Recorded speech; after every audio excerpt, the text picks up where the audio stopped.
Бүгін бізде тағы белсенді жастар айдары. Қонағымыз Ізбасар Нұрболат Қолғанатұлы, жеке кәсіпкер. Жастар арасында әсіресе Аршалы ауданымызда жетістіктер өте көп, белсенді, танымал. Қош келдіңіз. Қош көрдік. Сәлем әлем. Ботагөз шақырғаныңызға көп рахмет. Енді бұл бізде жастарға байланысты айдар болғаннан кейін еркін сөйлеп, сенге көше берейік. Дұрыс. Өзің жайлы қысқа, нұсқа, толық үш сөзбен айтып кетсең? Есім Нұрболат, аты жөнім Ізбасар Қолғанатұлы Нұрболат. Жасым 26-та, үйленгем. Балдай тәтті қыздың әкесімін, айдай сұлу әйелім бар. Кәсіпкермін жиһаз саласында. Үш сөзіңіз қанша болып кетті? Сенің кезіңдегі жастар мен біздің кезеңдегі жастар қандай айырмашылығы бар деп ойлайсың? Енді қатты үлкейіп кеткен жоқпын, бірақ қазіргі жастар бізге қарағанда өте білімді, белсенді. Біз сол 90-шы жылдар мен 2000 жылдың басында ортасында қалғандықтан бір әрі емес, бері емес болып қалдық.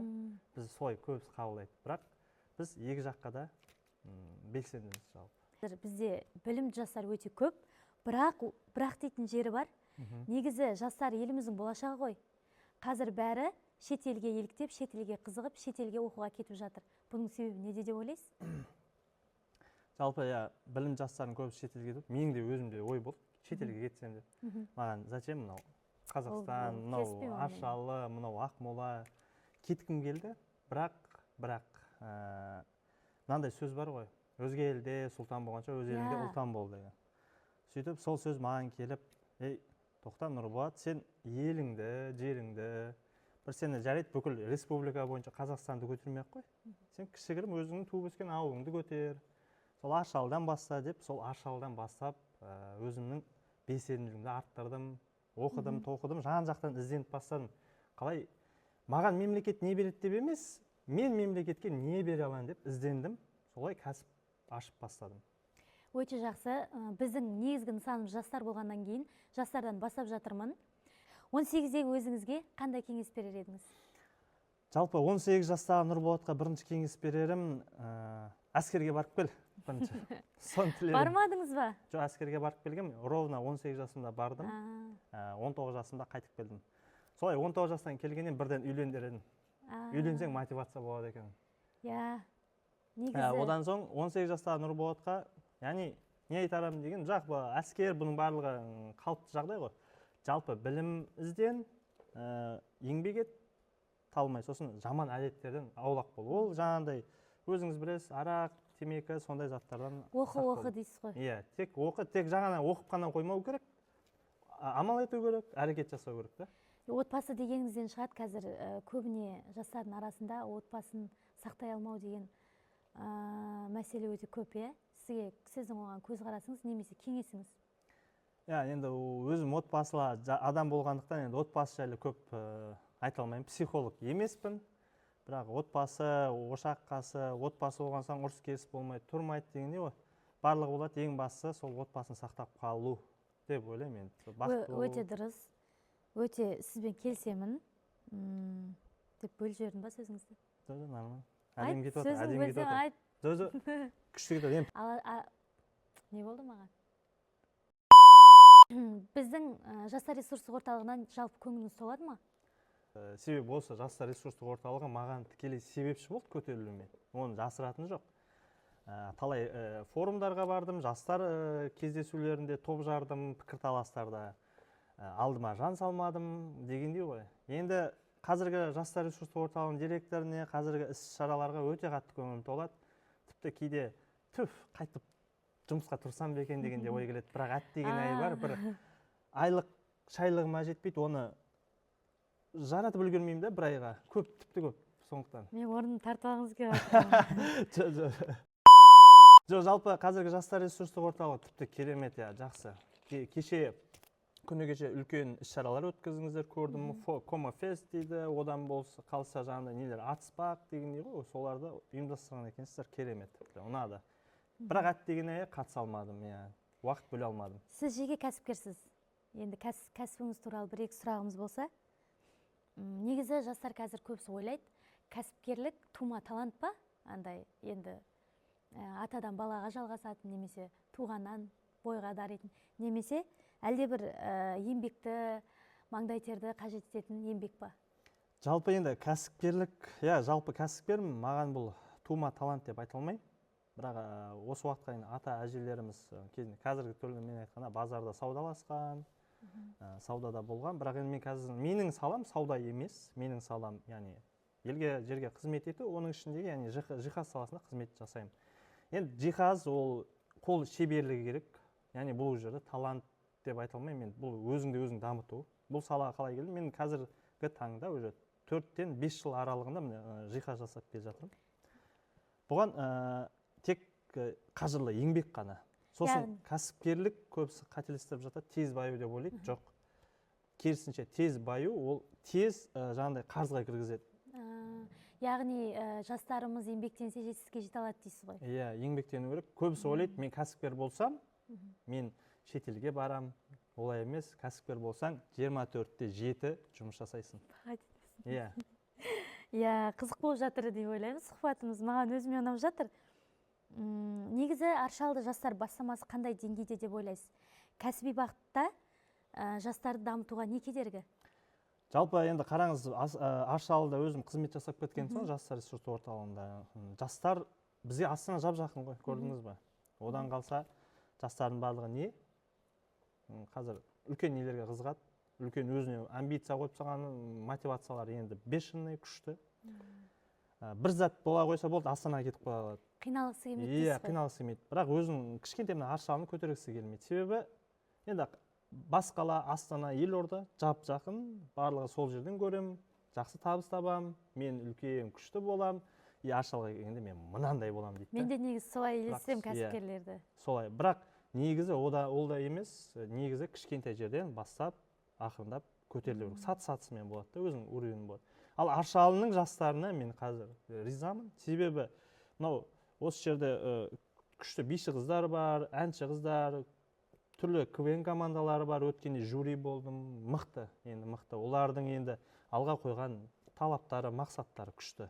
Құдай қаласа, оларға мен сенем, кәміл сенем. Республикалық деңгейлерді естіп жатам, Аршалы жастары деп жатады. Бір іште, көкіректе, ойда қалатта, саған осындай жастардың қатарында мен де кезінде болуым керек еді ғой деп. Шын, сенем мен. Осы кезде жастарға айта кетсем, осы Аршалы аудандық ресурстық орталығында, жастар ресурстық орталығында неше түрлі гранттар бар, бизнеске оңай жетем деген, қызметін өсірем деген, немесе бәрін аздан бастап көтерілем деген кісілерге біздің орталыққа келіп, кішкене білім немесе жаңағыдай жол алсаңыздар болады, жол көрсетеміз. Енді көп адам түсіне бермейді, Нұрболат мырза. Менде осы миым жете бермейді деп айтайын. Маржа дегеніміз не? Енді қазіргі жастарға маржа деп былай түсіндіру кейбіреу түсінеді, кейбіреу түсінбейді. Құдайға шүкір, қазір не бар? Google бар, ChatGPT бар, соған салып көрсеңіздер де болады.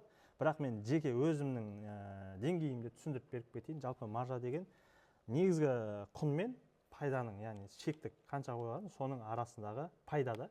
Мысалы, жақсы көп айтады, маржасы жақсы екен, мынаның осыған кірейін дейді. Негізгі құны біліп алады. Сосын үстіне қанша қойса да өзі біледі да. Черный кассаларыңыз ба сонда? Білмеймін, енді әркім әртүрлі айтады. Жалпы, егер кәсіпке келем десеңіздер, оны зерттеу керек. Ой, мына салада жақсы табады екен деп, ойбай, кеттік, мынаған миллион салайық, 10 миллион шығарамыз деген ол қате пікір. Біреу ол кәсіпті жүргізе алады, ал біреу жүргізе алмайды. Негізі адам 100% жақсы бола бермейді ғой. Адам аласы ішінде дейтін бет қалай? Сіз туралы Аршалыда қауесеттер естіп жүрміз. Ойбай, не дейді? Ойбай. Сондай эмоция дедім ба? Жоқ, өзгерте саламын ба? Тұтынушыларыңыз жайында бір сұрағым болсын. Мен де сізді желіде байқап отырамын. Өте жақсы, сапалы жиһаздарыңызды салып, жарнамалап отырасыз. Маған қашырсақ көресіз. Қалжың әрине. Сол сізге өзім бағамды беріп, үлпілімді басып отырамын. Әрине батаменен еркі көрер дейді ғой. Жетістіктеріңіз көп болсын. Әмин. Жұрттан осы жөнінде алғыс алып жүргеніңізді білеміз. Бірақ осы жерде бір ыңғайсыздау сұрағымды қойып кетейін. қарғыс алған кезіңіз болды ма? Уф дейсің ғой бұл жерде десең. Жалпы қарғыс тікелей алып көргеніміз жоқ. Клиенттермен түсініспеушілік танытқан болған кездер болды. Кейде сроктан кешігіп қалған кездеріміз болды. Бірақ Құдайға шүкір көп жағдайда алғыс алып жүрген кездеріміз көп жағдайда болды. Көбінесе енді былай айтайын, әр адам 10 саусақ бірдей емес дегендей, әр адам әртүрлі. Қарғыс тікелей айтпаса да, жұмысымызға көңілі толмаған кездер көп болды. Әрине, бізде баяғыдан ата-бабамыздың салтында қарғыс деген өте жаман нәрсе. Сізге қарғыс келмесін, алғысын алыңыз. Бізден де бүгін сізге алғыс болсын, рахмет осылай арнайы келгеніңізге. Енді бұл соң емес, әрине. Яғни миллиондап тауып жүр дейді. Менде бір қызық сұрақ туындап тұр осы жерде. Сіз салықтан жалтарасыз ба? Енді өте қиын сұрақ қойдыңыз. Ол қауесеттің, егер былай айтады ғой, жел тұрмаса шөптің басы қимылдамайды дейді. Соны айтамын да. Жалпы салықтан жалтармаймын. Менде екі жеке кәсіпкерлігім бар. Біреуі өз атымда, екіншісі бауырымның атында. Біреуі осы Аршалы ауданына тіркелген, екіншісі Астана қаласына тіркеліп тұр. Жалпы салықтан жалтармаймыз. Себебі мендегі ұстаным былай, мен мемлекеттен не алам емес, мен мемлекетке не берем деген ұстанымда болғандықтан салықты өзінің определенный уақыттары бар. Сол уақыттарда төлеп отырамыз. Керемет. Аяқ астынан 10 миллион теңге тауып алсаңыз не істер едіңіз? Жалпы мен сәттілік не деген затқа сенбеймін. Мынандай жеңіл олжа деген. Тауып алсаңыз. Тауып алса. Жоқ, негізі сұрақ жақсы болды, рахмет. Бірақ менің өз оқиғамда анау сиқырлы дәрі дейді ғой, сиқырлы алтын балық дегенге сенбеймін.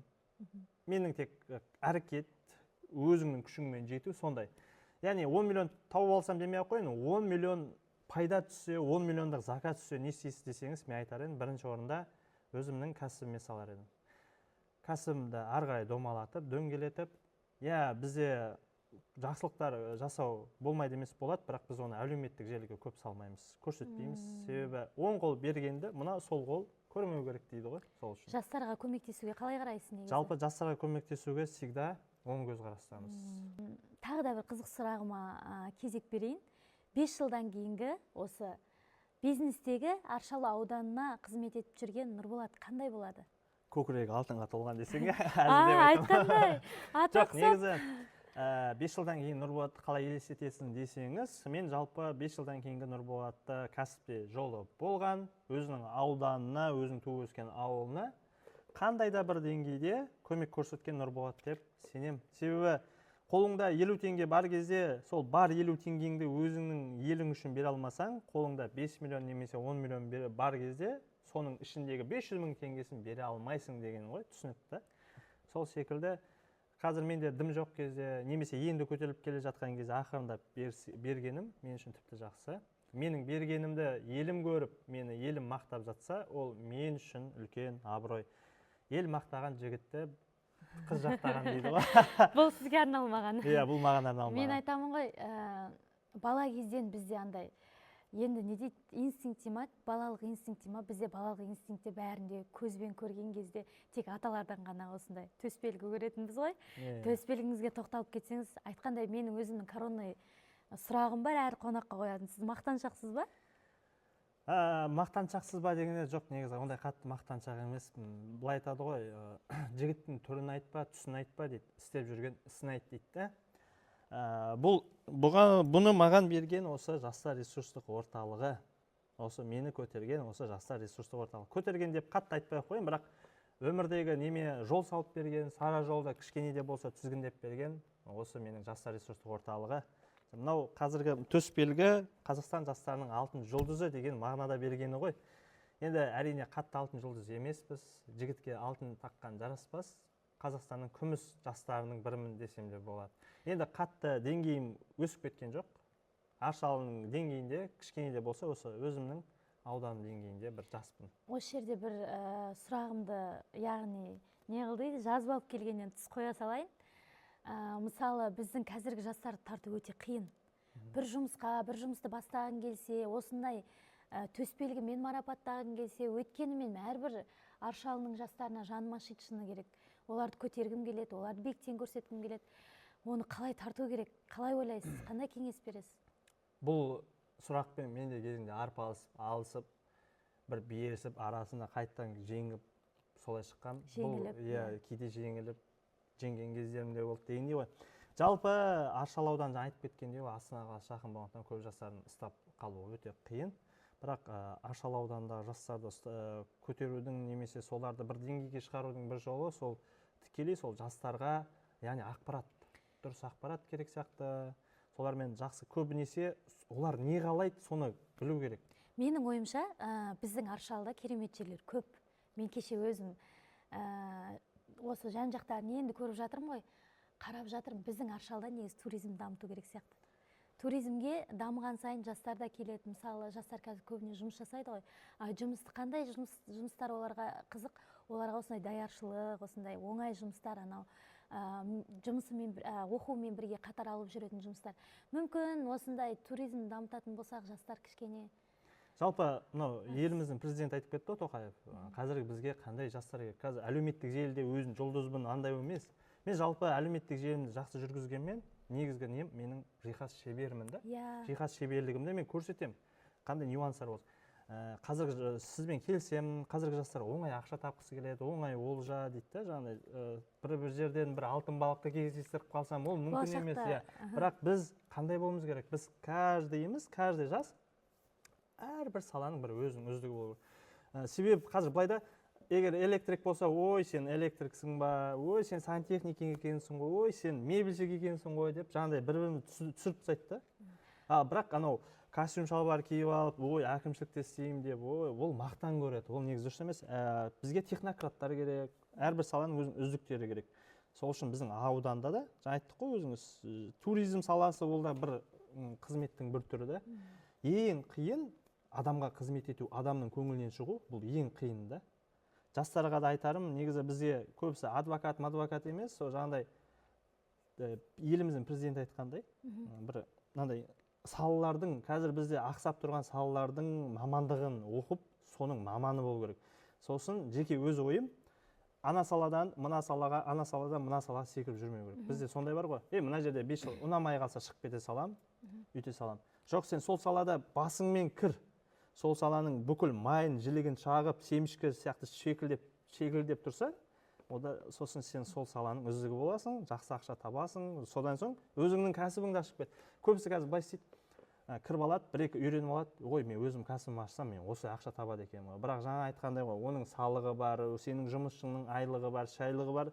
Егер сенің өзің помещение дейді ғой, нең болмаса, несі бар, арендасы бар, коммуналкасы бар, оның барлығы лишний раз не? Түсінікті. Енді сізге құлағыңызға алтын сырға, болашақта туризм бағытын дамытсаңыз болады. Біз сізді әрине қолдауға тырысамыз. Бұйырса, бірақ Аршалыға әлі ондай жоспарым жоқ, бірақ Аршалыдан негізі деп жатыр. Жалпы жиһаз цехын ашқым келеді. Енді басқару жүйесіне кетіп жатырмыз ғой. Осы негізінде мен енді біздің әкімдікте басқару жүйесі жоғары деңгейде жүріп жатыр деп ойлаймын. Бірақ неге әрқашан халықтың көңілі толмайды? Кезінде сол халықтың көңілі толмау менде де болған, әкімшілікке кірмес бұрын. Менде ой, мынау әкімшілік жұмыс жасамайды, бір зат болса, ой, кім кінәлі?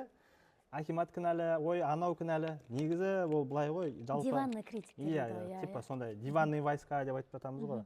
Бірақ сол не келген кезде, сұрақ қоюға келген кезде, әкімге келеді, жиналыс жасайды, сол кезде сұрақ қоюға қорқып қалатындар болады. Бірақ енді ондай болғаным жоқ. Бірақ кезінде сондай біреуді кінәлауға шебер едік қой. Бір зат мысалы болмай қалса, ой, акимат кінәлі дей салады да. Бірақ негізі ондай емес.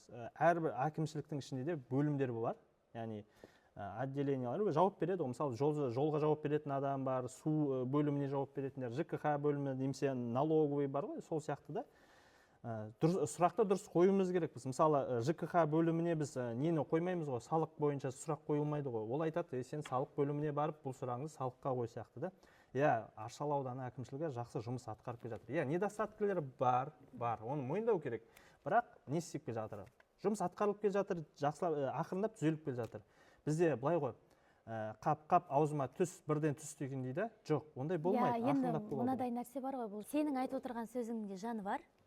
Негізі үйде жатып алып, осындай бастық болып, немесе бұйрық жіберіп, осындай бәрін кінәлау оңай әрине, бірақ халықтың саны көп, әкімдікте жұмыс істейтін адамдардың санымен қараған кезінде менің ойымша олармен жауласпай ортақ тіл табысуға болатын сияқты деймін да. Ал негізі халықты осылай ынтымақтастыққа шақыру қолымыздан келетін іс па, қалай ойлайсыз? Негізі халық демей ақ қойып, жалпы адамның көңілінен шығу қиын. Иә, адамға жақпайсың. Себебі әкімшілікте жүргеннің адамдарының өзі халық қой. Яғни ол жерде халық өкілі. Әкім дегеннің өзі бізде көбісі ойлайды, әкім ол болды халықты басқарушы емес, ол халыққа қызмет етуші. Просто әкімдікте отырғанның үстіне, яғни бір басшы керек қой. Басшы болмаса жаңа не қылып кетеді ғой, әрбір өзінің несі болып кетеді. Әрбір саланың өзінің жауапты адамдары болады, соған байланысты әкім сұрайды, әкімнен сұрайды, халық тікелей барып қызметшіден сұрамайды. Мысалы, мен клиентпен заказ алғанда, менің сборщиктерімнен сұрамайды менің клиентім.